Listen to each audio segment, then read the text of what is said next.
तौसी के पुत्र का नामकरण संस्कार। स्वागत है आपका न्यू व्लॉग्स में। आइए चलिए इसकी मैं स्टोरी बताता हूँ। इसकी स्टोरी क्या है। वैसे भी तौसी आजकल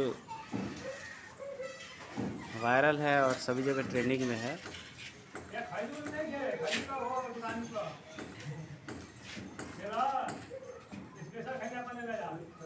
पाताल लोक के हर देश में एक ही शोर था। सर्प देश के राजा तौसी के पुत्र का नामकरण संस्कार हो रहा है। आने वाली नाग पंचमी के दिन पाताल में एक नया सूर्योदय हो रहा है। कल्प देश के राजा तुर्कसेन के लिए यह समाचार सबसे कष्टप्रद था। मेरे जीते जी यह नामकरण हो ही नहीं सकता। राजा तुर्कसेन मकड़ा के तिलिस्म में जा पहुंचा। कुछ भी करो, यह सब रोकना है अवश्य सम्राट। मैं भी तो इसी वक्त की प्रतीक्षा कर रहा था। मकड़ा, तुम हमारे देव, तुम जानते हो कि उसका नामकरण संस्कार होते ही उसे मेरी मौत का वरदान प्राप्त हो जाएगा। देवलोक से G18 पाताल की ओर चल पड़ा। मुझे तो तौसी खत्म नहीं कर सका, किंतु उसने मेरे पुत्र सिनूरा को मार डाला। अब तक उसका पुत्र अज्ञात स्थान पर था, अब वह बाहर आएगा और मैं अपने पुत्र की मौत का बदला ले लूँगा। पहले भूलोक फिर पातालोक मुझे तुरंत पहुंचना चाहिए। गिद्ध के पास निमंत्रण था। सम्राट तौसी के समारोह में सबसे बड़ी अड़चनें आ रही हैं। मुझे एक बार फिर अपना फर्ज अदा करना है। गिद्ध ऋषिराज भी अपने स्थान से कूच कर गया। तौसी के पुत्र की रक्षा मेरा परम धर्म है। अब बारी थी जुगनू के। तौसी के सिर की सवारी तो गांठ ली, अब जरा इस छोकरे की खोपड़ी भी टटोलता हो। जुगनू जिसके सिर पर बैठ जाता था उसे बस में कर लेता था। चलता हूँ सर्पदेश। भूलोक से कालचक्र भी आमंत्रित था। पता नहीं यह बालक कितना पराक्रमी होगा। अंगारा द्वीप में राजकीय निमंत्रण आया है पाताल के सर्पदेश से। तौसी हमारा अंतरंग मित्र है, चलने की तैयारी की जाए। जम्बू भी तैयार था। एक बार पहले भी हम सर्पदेश जा चुके हैं बंटी, इस बार तो वहाँ खुशियों भरा मौसम होगा। मैं इस कार्यक्रम का सीधा प्रसारण JTV पर करूँगा। इच्छाधारी नेवला बड़ी मुद्दत बाद एक गुफा से बाहर निकला। तौसी से लड़ने के लिए एक बड़ी तपस्या की है मैंने। राजा तुर्कसेन पूरी तैयारी पर था। जासूस खबर दे रहा था। सारी सेनाएं तौसी के पुत्र का नामकरण समारोह की सुरक्षा पर लगा दी गई है। उन्होंने एक व्यू की रचना की है। वहाँ 2 व्यू हैं जिन्हें नाग बाबा ने बनवाया है। उनमें से एक असली और दूसरा नकली। असली का पता सिवाय नाग बाबा को किसी को नहीं है। अगर कोई आमंत्रित मेहमान नकली व्यू में दाखिल होता है तो उसे अंदर से ही असली व्यू में लाया जाएगा। दोनों व्यू एक सुरंग से जुड़े हुए हैं। इस व्यू को फंसने के बाद बाहर निकल पाना असंभव है। ये रहा नक्शा। इच्छाधारी नेवला भी तुर्कसेन के साथ था। मेरे दिमाग में एक योजना है। वह क्या? तौसी के पुत्र का नामकरण किसी महापंडित द्वारा होगा। पता लगाओ कि इस शुभ कार्य के लिए किस पंडित को चुना गया है। वह तो राजपुरोहित अश्वभामा ही करेंगे। तो मैं अभी से अश्वभामा का स्थान ले लेता हूँ और अश्वभामा हमारी कैद में रहेगा। मैं सर्प देश का राजपुरोहित अश्वभामा बनकर व्यूह स्थल पर जाऊंगा और तौसी के पुत्र का नामकरण से पहले ही खात्मा कर दूंगा और मैं सहस्त्र वाहिनी के साथ सर्प देश पर आक्रमण कर दूंगा। उस समय सेना व्यूह तोड़कर मुझसे लड़ने नहीं आ सकती। तुर्कसेन अपने देवस्थल मकड़ा के तिलिस्म में आ पहुंचा। हे देव मकड़ा, मैं चाहता हूं कि आप स्वयं उस व्यूह को तोड़ने पहुंचे। उसने आपको आमंत्रित न करके आपका अपमान किया है और पहले भी वह आपको मूर्छित करके अप्सरा को ले गया था। एक बार हम पूरी शक्ति से सर्पदेश पर आक्रमण करेंगे। आप तो जानते हैं मकड़ा तिलिस्म में गुफा में ही मेरी मृत्यु का रहस्य छिपा है। मैं परिस्थितियों पर दृष्टि रखे हुए राजा तुर्कसेन, मैं पूरे व्यूह को मकर जाल में बांध डालूंगा। कोई उससे बाहर नहीं निकल पाएगा। इसी बीच तुम सर्पदेश फतह कर लेना। इससे पहले तुम व्यूह में अपनी खानदारी तलवार से एक एक का वध कर दोगे। यह तलवार तुम दूर से संचालित कर सकते हो। मुझे वही मार सकता है जो मकड़ा को तिलिस्म तोड़ेगा। मकड़ा तिलिस्म टूटने का अर्थ है आपकी सब शक्तियाँ समाप्त। मैंने उस तलवार का कभी रणभूमि में प्रयोग नहीं किया मकरदेव, क्योंकि अगर वह मेरे हाथों से निकल कर मेरे किसी दुश्मन के हाथों में चली गई तो मेरा दुश्मन इसी तलवार से मकड़ा तिलिस्म काट देगा। मकड़ा तिलिस्म में केवल इसी तलवार को धारण करने वाला जा सकता है, इसलिए मैं हमेशा उसे सुरक्षित स्थान पर रखता हूँ। किंतु यह मेरा तलवार भी मेरा ब्रह्मास्त्र है, जो दूर रहकर भी मेरे दिमाग से संचालित होता है। इसीलिए तो केवल इसी तलवार से तुम दूर रहकर सबका खात्मा कर सकते हो। किंतु जाल कस जाने के बाद तलवार अंदर कैसे जाएगी? तलवार तुम पहले ही अंदर पहुंचा दोगे। तुम्हारी मानसिक तरंगें इस तलवार को उस वक्त अंदर भेजेंगी जब मैं व्यूह को शिकंजे में लूँगा। उसके बाद यही तलवार तुम बाहर रहकर संचालित करोगे और यह सब बंदियों को काटती चली जाएगी। सर्प देश में जोर शोर से तैयारियां चल रही थी। कार्यक्रम का आयोजन किस प्रकार होगा नाग बाबा? कृपया राज्यसभा में स्पष्ट करने का विधान पूरा करें। 1 सप्ताह बाद नाग पंचमी है। हमारे मेहमान आने प्रारंभ हो गए हैं। नामकरण व्यूह के अंदर राजपुरोहित अश्वधर्मा करेंगे। इस अवसर पर केवल वही अंदर जाएंगे जिन्हें हमने प्रवेश की अनुमति दी है। कार्यक्रम समाप्त होते ही व्यूह तोड़ दिया जाएगा और समस्त जनता इस उत्सव में सम्मिलित हो जाएगी। इसके बाद पूरे सर्पदेश में 7 दिन का अवकाश रहेगा और जश्न मनाया जाता रहेगा। बालक को बस्तियों में घुमाया जाएगा जहां वह जनता का आशीर्वाद प्राप्त करेगा। इसकी क्या व्यवस्था है कि हमारा शत्रु वहां नहीं पहुंच पाएगा? यह व्यवस्थाएं गोपनीय है, हम उसे सार्वजनिक नहीं कर सकते, अन्यथा शत्रु इसकी काट तैयार कर लेगा। इस समय सारी सेनाएं इस कार्य में लगी होंगी तो सीमाओं पर क्या प्रबंध होगा? यदि सीमाओं पर हमला हुआ तो हम नकली व्यूह वाली सेना तुरंत भेज सकते हैं। बस नामकरण संस्कार तक ही हमारे सैनिक आक्रमणकारियों को रोके रहेंगे। उसके बाद सारे सैनिक रणभूमि में प्रस्थान कर सकते हैं। बस यदि हमारे देश पर आक्रमण हुआ तो कल्प देश की ओर होगा। गुप्तचर सम्राट खबर लाया है। सम्राट गुप्तचर को बुलाया जाए। गुप्तचर राज्यसभा में पहुंचा। सूचना है कि कल्प देश की सहस्त्र वाहिनी आक्रमण की तैयारी कर रही है। सहस्त्र वाहिनी को व्यूह स्थल तक पहुंचने में 1 सप्ताह लगेगा, ऐसा प्रबंध कर दिया गया है। नाग बाबा पूरे समारोह का संचालन कर रहे थे। तौसी उनसे एकांत में भेंट किया।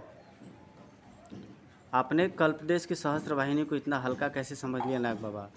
तुर्कसेन ने आज तक कभी भी इस वाहिनी को युद्ध में नहीं उतारा, क्योंकि इस वाहिनी की पराजय के बाद कल्पदेश ही खत्म हो जाएगा। वह खत्म होने की ओर अग्रसर है,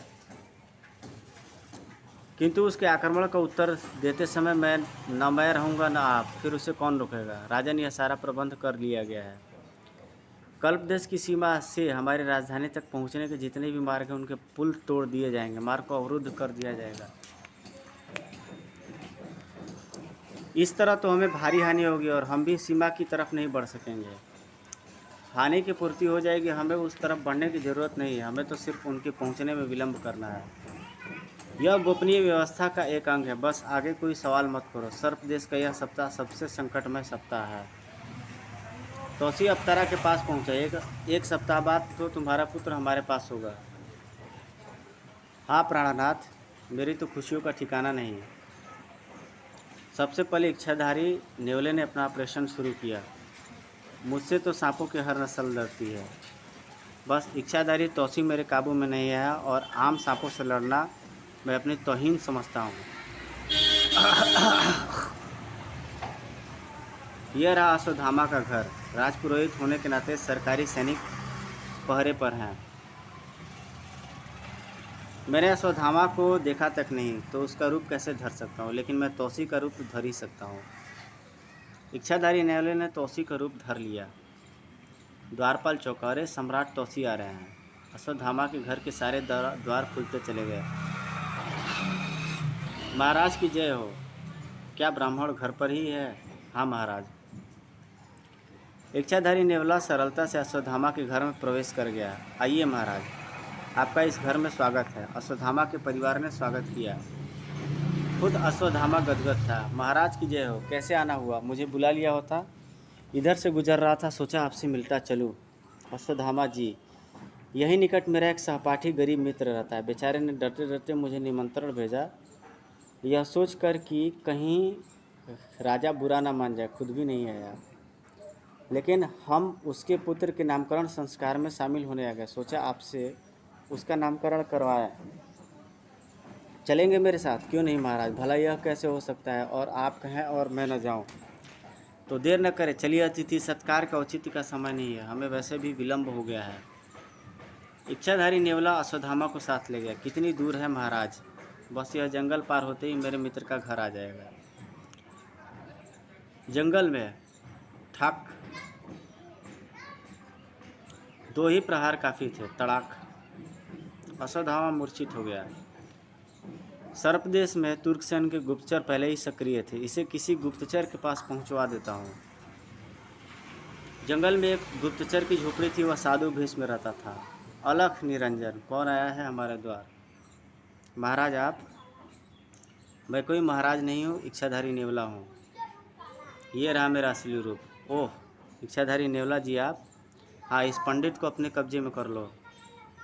अश्वत्थामा गुप्तचर के चंगुल में फंस गया और अब मैं बना अश्वत्थामा। इच्छाधारी नेवला अश्वत्थामा बनकर चल पड़ा। अश्वत्थामा बनकर उसके घर में बने रहना एक परीक्षा की घड़ी होगी। इधर मेहमान आने प्रारंभ हो गए। सबको राजकीय अतिथिशाला में ठहराया जाए। सर्पदेश के इंजीनियर सापों ने शानदार अतिथिशाला का निर्माण किया था। आइए श्रीमान काकचक्र जी, आपका स्वागत है। अंगारा भी पहुंच गया। महान अंगारा का पाताल में स्वागत है। जम्बू सर, हम सब सर्प देशवासी आपका हार्दिक अभिनंदन करते हैं। जो लोग गुप्त रूप से पहुंच रहे थे उनके आगमन का अंदाज ही निराला था। जी 18 शक्तियों का स्वामी है। एक बार मैं सारी शक्तियों को एक साथ प्रयोग करूंगा। मेरे पास एक शक्ति यह भी है कि मैं व्यूह की रचना या तिलिस्म की रचना जान सकता हूँ और मुझे पहले इस व्यूह को समझना होगा। आज रात मैं व्यूह के ऊपर से उड़ान भरूंगा। रात के समय अपने चारों तरफ एक बादल बना डालता हूँ ताकि अगर मुझे कोई उड़ता देखे तो यही समझे कि बादल उड़ रहा है। जी 18 बादलों में छिपकर उड़ चला। चांदनी रात थी। व्यू स्थल के ऊपर है। व्यू स्थल के ऊपर भी आकाश पर कवच है। ऊपर पूरी धुंध फैलाई गई है ताकि व्यू को देखा ना जा सके और इसी धुंध में शीशे के मानंद पारदर्शी कवच है। वाह, पक्का इंतजाम। ऊपर से हमला भी नहीं किया जा सकता। जरा इस कवच पर उतर कर देखता हूँ। कवच पर उतरते ही कवच पर एकदम आग के शोले भड़क उठे। ओह, यह तो मैं हूँ, वरना इस आग में कोई भी जलकर भस्म हो जाता। सड़ सड़ सड़। साथ ही तीरों की बौछार शुरू हो गई। कमाल के व्यू रचना है। स्वचालित तीर मुझे बेध रहे हैं। फिलहाल तो इन तीरों से मुक्ति पाता हूँ। जी 18 पलट पड़ा। हो सकता है सुरक्षा कर्मियों को पता चल चुका हो कि कोई कवच पर उतरा हो। जी 18 ने अपने शरीर में बिंध चुके बाणों को निकाल फेंका। बाण भी जहर बुझे लेकिन मुझ पर किसी जहर का असर ही नहीं होता। अब तो केवल एक ही तरीका है। कल नामकरण की शुभ वेला है। मैं भी मेहमान बनकर अंदर जाऊंगा और अंदर जाने पर व्यूह रचना पढ़ लूँगा। चलकर अतिथिशाला में अपने लिए जगह बनाता हूँ। जी 18 भी एक इच्छाधारी था। आवश्यकता पड़ने पर किसी की भी शक्ल धारण कर सकता था। वह अतिथि भवन पहुँच गया। एक पक्षी बनकर अतिथि गृह में पहुँचा। अब किसी भी अतिथि के कमरे में पहुँचता हूँ। जी 18 एक कक्ष में घुसा। यह तो पाताल के किसी देश का राजा मालूम पड़ता है। वहाँ राजसी पोशाक में एक शख्स ठहरा था। जी 18 अपने रूप में प्रकट हुआ। तो कौन हो तुम? घबराओ नहीं, इधर देखो मेरी आंखों में। जी 18 ने अपनी सम्मोहन शक्ति जागृत कर डाली। आप जो भी बोलोगे सच बोलोगे। तुम्हारा नाम? उस शख्स को सम्मोहित कर दिया। मेरुदंड। पूरा परिचय। मैं पाताल के कंडोक देश का राजा हूँ। कालव्यूह में किस तरह प्रवेश करोगे? सुबह हमारे लिए राजकीय रथ आएंगे। वही हमें व्यू समारोह स्थल पर ले जाएंगे। ठीक है, अब तुम यहीं पर आराम करोगे और तुम्हारी जगह मैं जाऊंगा। जी 18 ने मेरुदंड को ख़त्म कर डाला। ठाक, इसे शौचालय में डाल देता हूँ।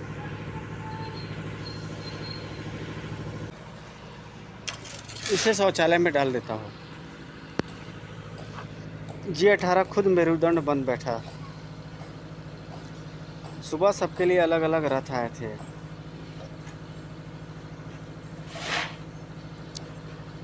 कमरे में खबर दी गई, आप 5 नंबर रथ पर जाएंगे। जैसे ही आपको रथ आएगा आपको बुला लिया जाएगा। 5 नंबर रथ आते ही, चलिए सम्राट, आपका रथ आ गया। जी 18 5 रथ से चल पड़ा। सबको अलग अलग ले जाया जा रहा है। रथ व्यू स्थल पर पहुंचा। कंडोक देश के राजा महिम महामहिम मेरुदंड का स्वागत है। स्वागत द्वार पर राजकन्याएं पुष्प वर्षा कर रही थी। G18 व्यवस्था देख रहा था। दूसरा द्वार शीशों का बना था, जिसके फर्श से लेकर छत तक दर्पण लगे थे। वाह, क्या खूबसूरत व्यू बनाया गया है। यहाँ शीशे तो मेरी वास्तविक शक्ल दिख रही है। इसका मतलब व्यू रचना की कोई भी विशेषता मुझसे तो छिप नहीं सकती। इसका मतलब यह दर्पण इसलिए है ताकि कोई वेश बदल कर ना जा सके। तब तो उन्हें पता लग गया होगा कि G18 अंदर आ गया है। अगले द्वार पर आप इधर से आ जाइए। मुझे नकली व्यू में भेजा जा रहा है। मूर्ख समझते हैं कि मैं इनकी असली नकली नहीं पहचान सकता, लेकिन इनकी बात मान लेता हूँ। G18 को नकली व्यू की ओर भेज दिया गया। खबर नाग बाबा तक पहुँच गई। G18 व्यू के अंदर आ चुका है। उसे नकली व्यू में भेज दिया गया है। अश्वत्थामा के रूप में एक छेदारी नेवला है। उसे सीधा हवन तक जाने दो। जुगनू एक मेहमान के सिर पर बैठकर आ गया है।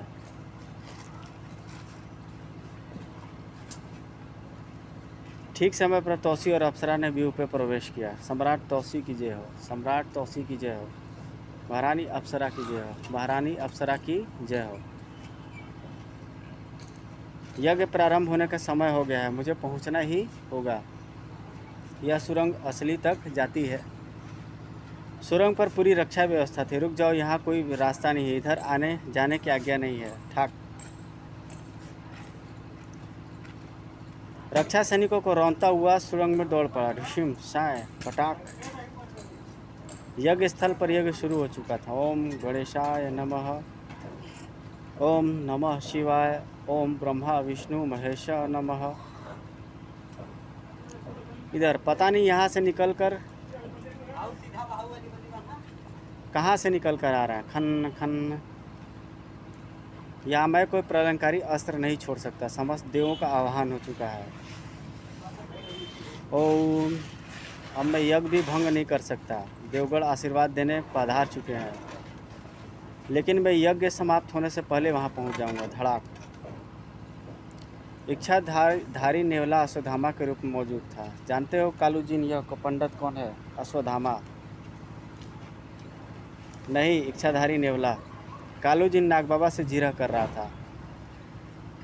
किंतु नाग बाबा, जब हम असली नकली की पहचान कर सकते हैं तो इसे यहाँ क्यों पहुँचने दिया गया? इससे बहुत बड़ी भूल हो गई कालू जी। यह राजपुरोहित की जिस चौकी पर बैठा है, वह चौकी स्वयं देवता इंद्र ने भेजी है, जिस पर बैठकर स्वयं इंद्र ही नामकरण करेंगे। क्या कह रहे हैं आप?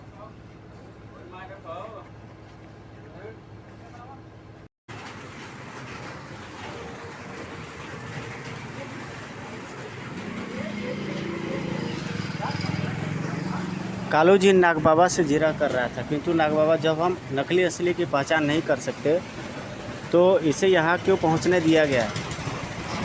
कालू को केवल नाग बाबा देख रहे थे। इससे बहुत बड़ी भूल हो गई कालू जी। यह राजपुरोहित की जिस चौकी पर बैठा है,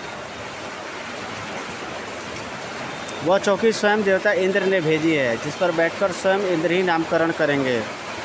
क्या कह रहे हैं आप? जो भी चौकी पर बैठेगा, इंद्र उसमें समावेश कर जाएंगे और वह जड़ हो जाएगा। फिर जो भी मंत्र चलेंगे स्वयं इंद्र की वाणी से चलेंगे। अश्वत्थामा तो माध्यम था, अब नेवला माध्यम है। अब तो नेवला ही बालक को तिलक करेगा। अश्वत्थामा बना नेवला मंत्रोच्चारण कर रहा था। ओम दवा नमः। बालक को बुलाया जाए। तौसी के पुत्र को फूलों के पालने में बिठाकर लाया गया।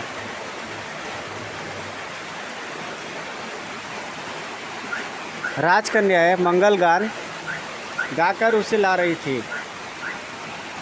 ऋषिराज गिद्ध अंगारा जम्बू सबके सब वहाँ आशीर्वाद देने के लिए उपस्थित थे। पुत्र को माँ की गोद में बैठा दिया गया। जरा नामकरण हो जाए, फिर यह मेरा भक्त होगा। जुगनू भी तैयार था। मंत्रोच्चारण हवन चलता रहा और यज्ञ स्थल पर देवता पुष्प वर्षा करने लगे। तैयार थोड़ा सा और दिया तुझे।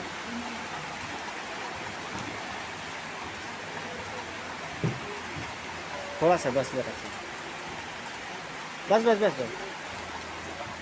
स्वयं इंद्र अश्वत्थामा के अंदर से बखान कर रहे थे। जन्म समय एवं पूर्व जन्म के संस्कारों के अनुसार बालक दिव्य शक्ति प्राप्त करेगा, चारों दिशाओं में इसका पराक्रम गूंजेगा। बालक का नाम ट अक्षर पर बनता है। इसकी जन्म कुंडली और राशि को ध्यान में रखते हुए टनी नाम सर्वोत्तम है। टनी की जय हो, महारानी अप्सरा की जय हो, सम्राट तौसी की जय हो, नाग बाबा की जय हो, अंगारा जम्बू ऋषिराज गिद्ध की जय हो, जय हो। पूरा व्यू जय जयकार के नारों से गूंज रहा था। टनी की जय हो।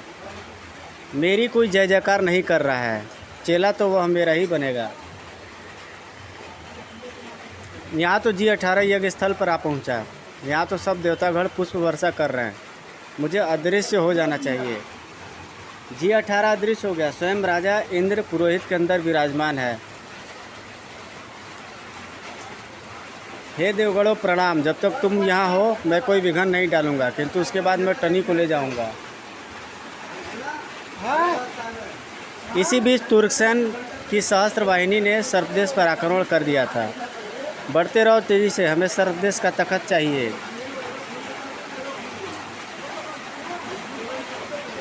खन खन खन। सर्पदेश में युद्ध की विनाश लीला प्रारंभ हो गई। सक सक सक, गरड़ गरड़ गरड़।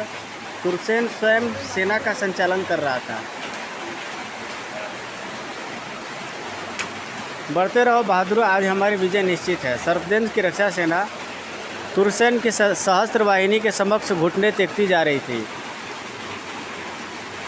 किंतु नाग बाबा द्वारा प्रशिक्षित एक छापामार दल अलग काम कर रहा था। इस पुल को पार किए बिना सहस्त्र वाहिनी आगे नहीं बढ़ सकती। उड़ा दो पुल को। पुल उड़ा दिया गया। बड़ाम। सहस्त्र वाहिनी के आगे बढ़ने के सभी रास्ते तोड़ डालो। बड़ाम बड़ाम। पाताल में सर्पदेश यूँ तो सांपों का देश है, परंतु वे सभी सर्प इंसानी जून में रहते हैं। वास्तविक युद्ध तो सांपों में ही था। फुस फुस। मकड़ा व्यू के बाहर पहुंच चुका था। जब तक व्यू में देवतागण उपस्थित है तब तक मैं व्यू बांध नहीं सकता। मैं देवगणों से शत्रुता नहीं लूँगा, अन्यथा देवलोक तक मेरे विरुद्ध लड़ाई में उतर जाएगा। नामकरण और हवन की आहुति के बाद देवगढ़ चले गए। टनी जिंदाबाद। नारे चारों तरफ गूंज ही रहे थे। देवगढ़ प्रस्थान कर गए। अब काम शुरू। तुर्कसेन, मेरी आवाज़ तुम तक पहुंच रही है। व्यूह में तलवार फेंको। तुर्कसेन ने खानदानी तलवार को याद किया। खानदानी तलवार आजा मेरे हाथों में। मकड़ा देव का संदेश है, चल उड़ चल व्यूह में।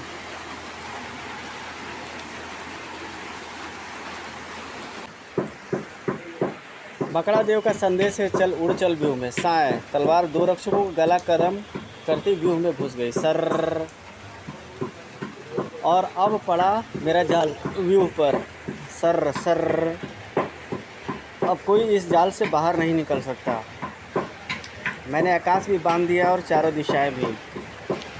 G18 यज्ञ स्थल पर अदृश्य रूप से खड़ा सब देख रहा था। पहले मुझे टनी की शक्तियाँ भी देख लेनी चाहिए, तभी उस पर हाथ डालूंगा। यज्ञ समापन के बाद नाग बाबा ने ऐलान किया, व्यू के अंदर कुछ बहुरूपधारी आए हुए हैं। उन्हें मैं बता देना चाहता हूँ कि वे सिर्फ अपनी वास्तविकता शक्ल में तो लौट सकते हैं, परंतु कोई दूसरा रूप नहीं धर सकते। इस व्यू में टनी की परीक्षा भी होगी, जिसके लिए एक निश्चित स्थान किया गया है। टनी हवन कुंड से मशाल जलाओ। टनी ने नाग बाबा की आज्ञा का पालन किया। जो आज्ञा महागुरु। उस घेरे में पहुँचो जहाँ तुम्हारी परीक्षा होगी। टनी रिंग में पहुँच गया। चलो प्रारंभ करो और साबित करो कि तुम सच्चे आशीर्वाद के योग्य हो। मैं यह मिसाल छोड़ूंगा। यह मसाल लोगों के सिरों पर चकराती किसी भी के भी कदमों में गड़ जाएगी, और जिसके कदमों में गड़े उसे मुझसे द्वंद्व लड़ना होगा। टनी ने मशाल छोड़ दी। मशाल लोगों के सिरों पर चकराती आगे बढ़ने लगी। सूं सूं। घूमती मशाल ठीक अश्वत्थामा और नेवला के चरणों में गड़ गई। इच्छाधारी नेवला, तुम दुनिया को धोखा दे सकते हो, परंतु मुझे नहीं, क्योंकि मेरी आंखों में वह शक्ति है जो किसी भी बहुरूपियों को असली शक्ल पहचान लो। खप।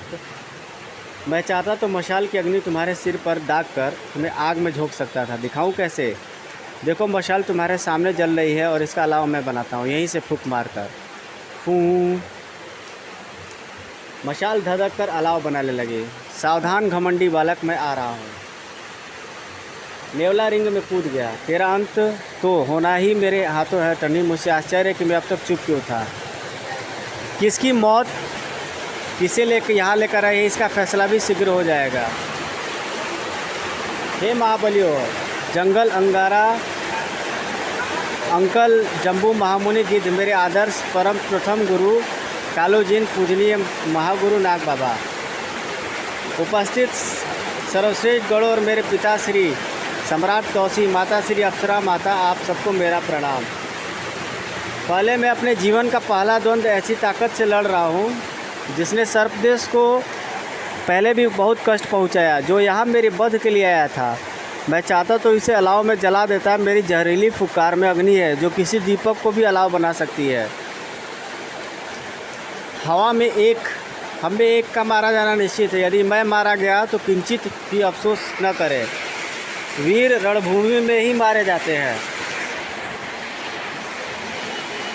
चल नेवला, जो शस्त्र तू प्रयोग करेगा मैं वही प्रयोग करूंगा। शायद तुझे द्वंद्व के नियम बताने की आवश्यकता नहीं। तो उठा गटा। दोनों में युद्ध शुरू हो गया।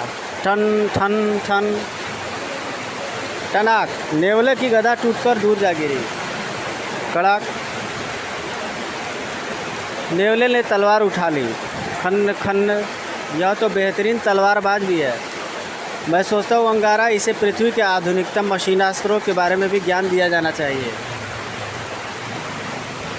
अगर तुम इसे वैज्ञानिक शक्तियों का महारथी दो जम्बू, तो मैं भी इसे पृथ्वी के समस्त जानवरों को हुक्म दूंगा कि वे टानी के हुक्म का वैसे ही पालन करें जैसे मेरा करते हैं।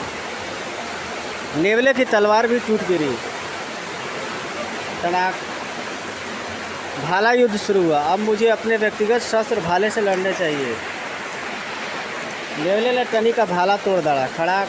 यह मेरा निजी शस्त्र है टनी, यहाँ रखे शस्त्रों में नहीं है जो तू इसे काट डालेगा। खड़ाक।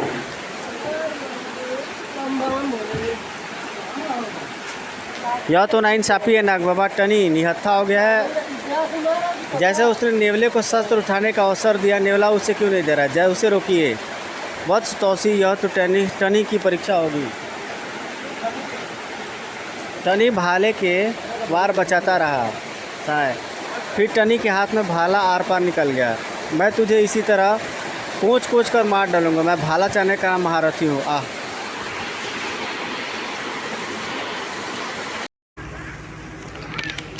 मैं तुझे इसी तरह कोच कोच कर मार डालूंगा। मैं भाला चलाने का महारथी हूँ। आह। टनी ने पंजा कसा तो नेवला भाले का फल नहीं खींच पाया। यह भाला पंजे से छुड़ा तो जानू। जो चीज़ मेरे पंजे में आ गई नेवला, वह टूट सकती है मगर निकल नहीं सकती। ऐसी है मेरे पंजे। भाला टूट गया। कड़ाक। नेवला भाले के डंडे से ही शुरू हो गया। ठक ठक। जब तक जोरदार प्रहार मेरी पीठ पर नहीं होते मुझे भी जोश नहीं आता। और मार मार मार और मार। तो मैं तो मारते मारते थक गया। अब कुछ गर्मी सी आई। अब पहले इस डंडे को तोड़ता हूँ, मिल गई मुझे अतिरिक्त शक्ति। तड़ाक। अब संभाल मेरी शक्तिशाली घूसा। विशुम विशुभ। और एक ही घूसे में रिंग से बाहर। क्या प्रहार है। शाबाश टनी, मार इसे। टनी हवा में चलने लगा। कालूजीन भी खुश था। यह मेरी सिखाई सर्वोत्तम कला है। शाबाश टनी, तू हवा में दौड़ भी सीख सकता है। गजब गजब। यह हवा में ऐसे चल रहा है जैसे ज़मीन पर चल रहा हो। जुग जुग जियो मेरे लाल। टनी हवा में नेवले के इर्द गिर्द दौड़ने लगा। तू तो अब पक्षी बनकर उड़ नहीं पाएगा नेवले, बस अब मुझे छू भी नहीं पाएगा।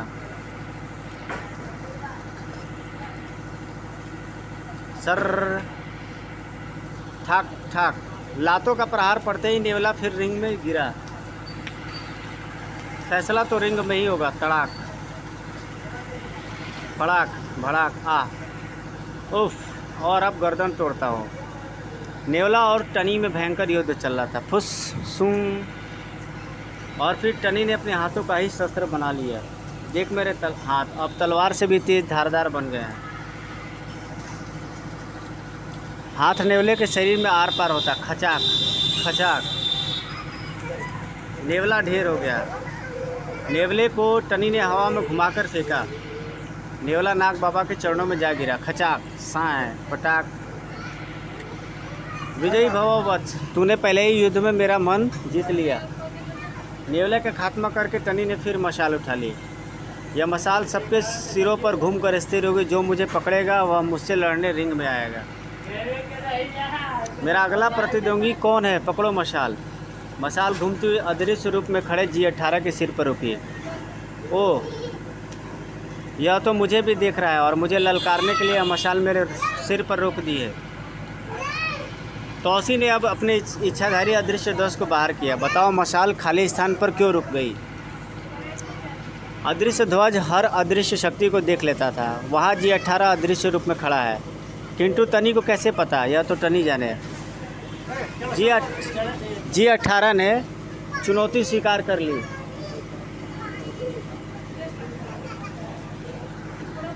अगर तेरा यही इरादा है तो मैंने पकड़ ली मशाल। G18 प्रकट हो गया। हा हा हा हा, मैं 18 महाशक्तियों का स्वामी हूँ जिसे देवलोक तक कोई हरा नहीं सकता।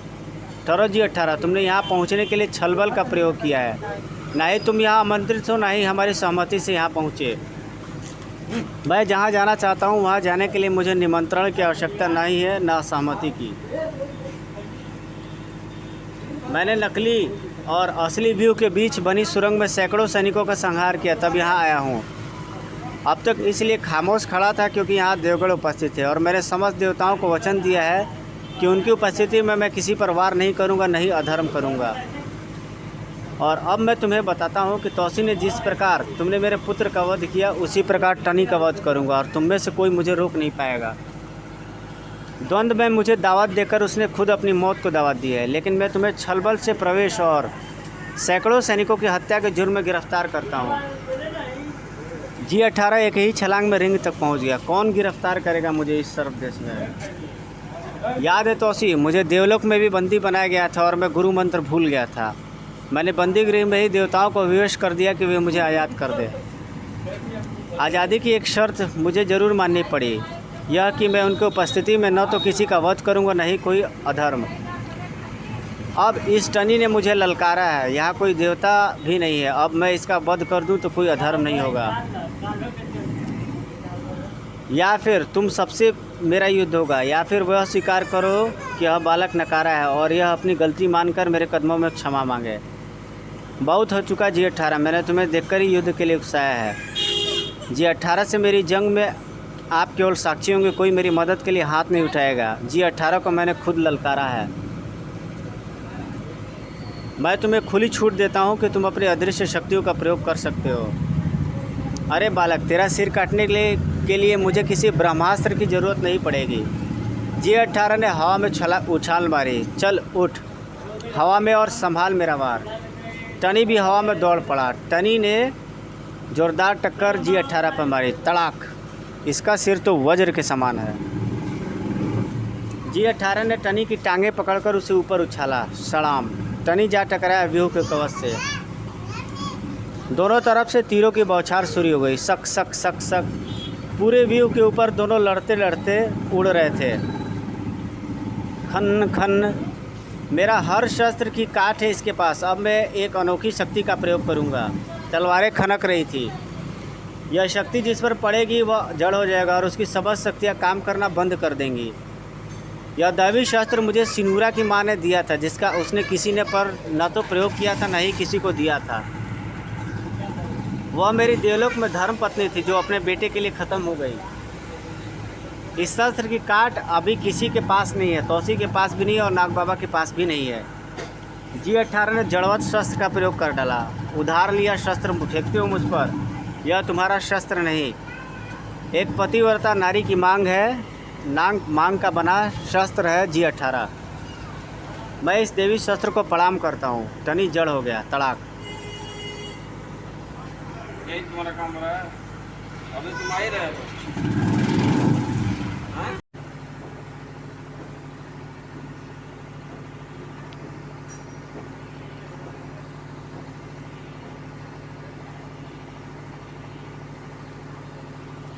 अब यह केवल बोल सकता है मगर कोई हरकत नहीं कर सकता। अब इसका सिर काट डालूंगा। आहाहाहाहा। अंगारा, यह तो धोखा हुआ। पहले उसे जड़ कर दिया, फिर सर काटना अन्याय है। और ये फेंकी मैंने बंधर डोर, इसे पार करके अब कोई रिंग में नहीं आ पाएगा। सर, यह धोखा है। इससे पहले कि तू टनी का वध करे मैं तेरा सिर काट दूंगा। G18। तौसी ने तीरों की बौछार छोड़ दी, सक सक सक। किंतु बंधर डोर एक ब्रह्मास्त्र था जिसकी सीमा में कोई शस्त्र प्रविष्ट नहीं हो सकता था। तीर टूट गए। यह ऐसा बंधन है तौसी कि न इसे कोई पार कर सकता, न कोई शस्त्र। अब मैं सबके सामने पूरी विधि विधान के साथ इसका सिर काटूंगा। मैं कोशिश करूं? कैसे जम्बू? देखो, मैं पैरों के ड्रिल बनाकर ज़मीन के अंदर से सुरंग बनाता हूँ, रिंग से बाहर निकलूंगा। तुम भी उसी रास्ते से आ सकते हो। क्या हम G18 को ख़त्म कर पाएंगे? हम उसे ख़त्म कर सके या नहीं, लेकिन टनी को बचाकर भूलोक पर ले जा सकते हैं। यहाँ तो हर तरफ उसकी जान खतरे में लगती है। तुम रिंग में उससे लड़ते रहना, मैं टनी को ले जाऊँगा। तभी चारों तरफ हाहाकार मच गया। साएँ साएँ साएँ। तुर्कसेन की तलवार व्यूह में मारकाट कर रही थी। व्यूह को मकड़ा ने बांध डाला था। अब कोई व्यूह से बाहर नहीं निकल सकता।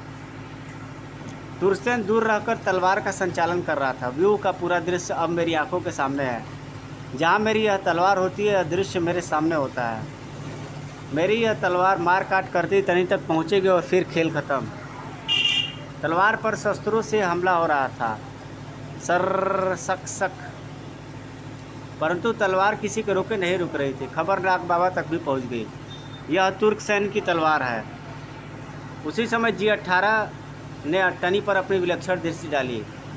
मेरे लिए यह जानना भी जरूरी है कि टनी के पास क्या क्या शक्तियाँ हैं और इसके पिछले जन्मों के क्या संस्कार हैं।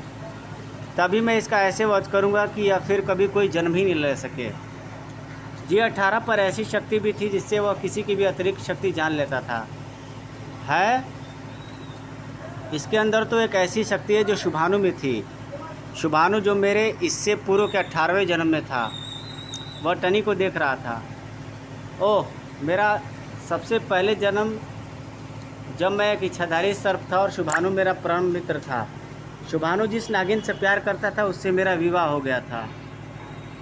उस समय राजकुमार था और श्रीगंधा राजकुमारी, जबकि शुभान एक भील था। मेरा मित्र होने के कारण उसने एक कुर्बानी की और श्रीगंधा के विवाह के बाद आत्मदाह करके प्राण त्याग दिए, तभी ताकि श्रीगंधा की राह में कभी दीवार न बने।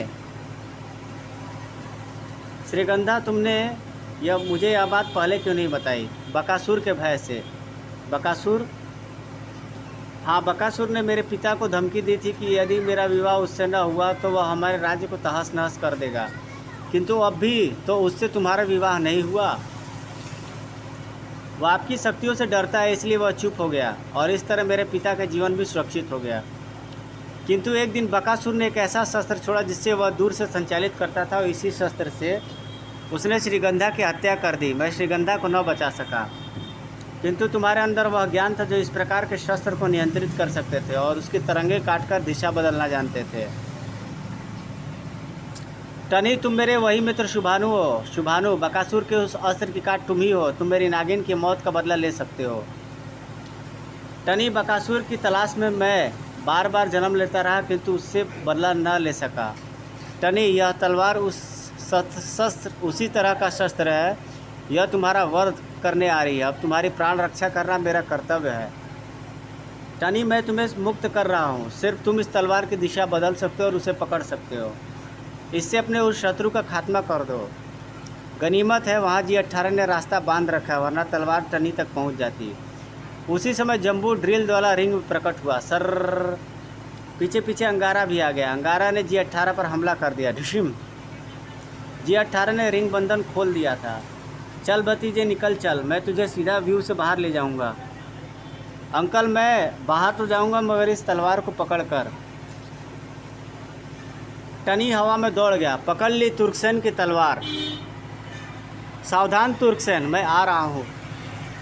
अंगारा, अब मेरी टनी से शत्रुता नहीं है। अब ले चलो अंकल व्यू से बाहर। व्यू तो मकड़ा ने बांध दिया है और यह तलवार ही अब तुर्कसेन का खात्मा करेगी। सिर्फ सुरंग के रास्ते से ही निकला जा सकता है। जम्बू ले चला टनी को, पीछे पीछे अंगारा भी उसी राह से निकला। सर, वह खतरे में पड़ सकता है, मुझे भी चलना चाहिए। युद्ध तुर्कसेन से है, टनी की रक्षा मैं करूंगा, मुझे भी इसी रास्ते से निकलना होगा। वे सब निकल गए नाग बाबा। क्या व्यू से सैनिक युद्ध में नहीं जा सकते? नहीं, व्यू मकड़ा के जाल में है, तब मुझे भी उसी रास्ते से जाना होगा। तौसी भी बाहर निकला उस सुरंग से। तुर्कसेन की सशस्त्र वाहिनी भी तभी आगे बढ़ रही थी। हम आज राजधानी पर अपनी ध्वजा फहरा देंगे। है, यह व्यू का दृश्य अब क्यों नज़र नहीं आ रहा है? और मेरी तलवार? तब तक जम्बू और टनी ने तुर्कसेन की सशस्त्र वाहिनी पर आकाश मार्ग से हमला किया। सर, सक सक। ओ, तलवार टनी के हाथ में है। G18 भी जंग में उतर गया। मैं अभी इसकी सहस्त्र वाहिनी को ठिकाने लगा देता हूँ, तुम तुर्कसेन का पीछा करो। टनी। G18 ने अग्नि किरणों से सेना पर हमला किया और तौसी के बाण वर्षा से सेना में भगदड़ मच गई। सक सक सक। अंगारा जमीन से लड़ रहा था। तुर्कसेन सेना का संचालन छोड़ भाग निकला। मुझे अतिशीघ्र मकड़ा के तिलिस्म में पहुँच जाना चाहिए, तिलिस्म ही मुझे बचा सकता है। टनी उसका पीछा कर रहा था। देख, मैं तेरे सिर के ऊपर से दौड़ रहा हूँ, तेरी ही तलवारें लेकर। तिलिस्म द्वार तक पहुँचा तुर्कसेन। है, द्वार बंद है, इसे तो मेरी खानदानी तलवार ही खोल सकती है, या फिर मकड़ा। मकड़ा व्यू को बांधे हुए है। मकड़ा देव, मेरी रक्षा करो। व्यू को आज़ाद करके यहाँ पहुँचो। मकड़ा ने जाला तोड़कर लौटना चाहा। अब इतने महारथियों से बचकर कहाँ जाएगा मकड़ा? देख, उस तरफ नाग बाबा और इस तरफ मैं, और मैं आकाश में तेरी हर दैवी शक्ति की काट करूँगा। मकड़ा ने चौतरफा हमले शुरू कर दिए। सड़ सड़ सड़ सड़, ठन ठन ठन। मकड़ा पर चारों दिशाओं से आक्रमण हो गया। सक सक सक, साए साए, सन्न सन्न। G18 ने अपने दिव्यास्त्रों से मकड़ा के शस्त्र काट डाले। जूं सूं सन तड़ाक। भयंकर युद्ध छिड़ गया मकड़ा और तौसी में। तड़ाक कड़ाक। उधर टनी भी जा पहुंचा तिलिस्म द्वार पर। मैं आ गया हूं तिलिस्म खोलने, लेकिन तिलिस्म में सिर्फ तेरा सिर कट कर जाएगा तुर्कसेन। तुर्कसेन का सिर काट दिया टनी ने। शायद तू नहीं जानता, तेरा सिर इसी तलवार से काटा जा सकता था, और वह भी देवस्थल पर। खचाक। तलवार के साथ ही कटा हुआ सिर तिलिस्म में चला गया। साए। और तेरा सिर कटते ही तिलिस्म भी खत्म हो जाएगा, यही विधान है। तुर्कसेन की सेनाओं का सफाया किया जम्बू और अंगारा ने। जम्बू के सिर से निकले चक्र और अंगारा ने चलाए अग्नि अस्त्र। रे टा टा टा टा टा टा। तिलिस्म टूट गया, बिखर गया, कल्पदेश टूट गया। अब मैं भी खत्म। घायल मकड़ा का शरीर जल उठा। बस अब सब ठीक हो गया। सर्पदेश की भयानक तबाही का अंत हो गया। तिलिस्म टूटने से मकड़ा की दैवी शक्ति का खत्म हो गई, इसलिए वह जल उठा। किंतु नाग बाबा, मैं चाहता हूँ कि टनी को अभी और प्रशिक्षण दिया जाए। क्या आप उसे मेरे सपुर्द करेंगे? अवश्य। किंतु आप युद्ध में क्यों नहीं सम्मिलित हुए ऋषिराज? मैं अपनी आंतरिक दृष्टि से टनी का युद्ध देखते हुए मंत्रमुग्ध हो गया था। मेरी दृष्टि बस टनी पर थी, और मेरी आवश्यकता भी तो नहीं पड़ी। आवश्यकता पड़ेगी तो मैं उसकी खामियां दूर करूंगा। हे सम्राट टौसी, आज से हमारा भी बैर ख़त्म। टनी मेरे सबसे पहले जन्म का मित्र है और मुझे उसकी मदद की ज़रूरत पड़नी है। कमाल है, टनी ने दुश्मनों से दोस्ती भी करा दिया और सर्प देश के सबसे बड़े शत्रु का भी खात्मा कर डाला। जुगनू सब सुन रहा था। जब मैं उसकी खोपड़ी पर बैठूंगा तब आएगा मज़ा। वो आ रहा है टनी।